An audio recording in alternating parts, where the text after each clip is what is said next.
We all know Bob Schieffer is the legendary newsman who got his first big break interviewing Lee Harvey Oswald's mother, covered every major beat in Washington, anchored Face the Nation for 24 years, and moderated 3 presidential debates. I'm Ed O'Keefe. Here's 5 things you may not know about Bob Schieffer. Number 1. Bob was born and raised in Fort Worth, Texas, as anyone who listens to him could guess.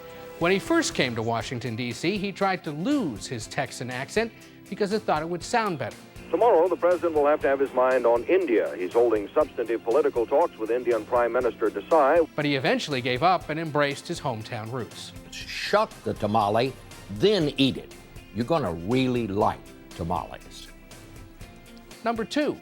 While Bob has spent most of his career being known for his writing, he's actually a talented artist, too. He started his artistic career with his grandmother at age 4, but didn't receive any formal training for it until 1980, when he began attending the Art Students League in New York while doing the morning news.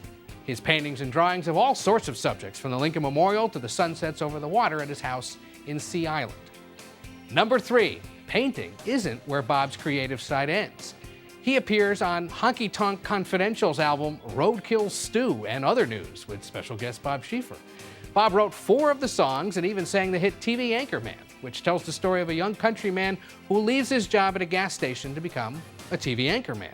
It includes lyrics like, "They wrote me some lines, taught me a style, drew a happy face on the script where I should smile, and the key demographics went right off the chart." Number 4.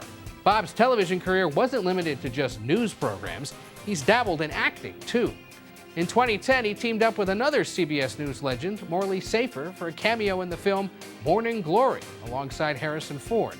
And in 2015, he was in an episode of Madam Secretary, where he interviews the show star Téa Leoni as her character works to regain the trust of the American public. Who else was there and what happened?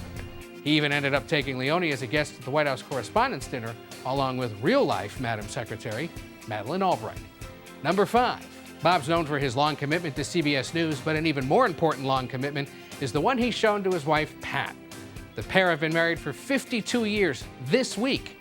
Their first date was to an Italian restaurant in Fort Worth, and 3 weeks later, they decided to get married. Bob wrote in his book, "If there really is love at first sight, we must have caught it."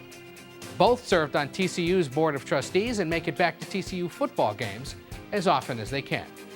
You can catch Bob back in the anchor chair this Sunday as he fills in for Margaret Brennan while she takes a well-deserved vacation.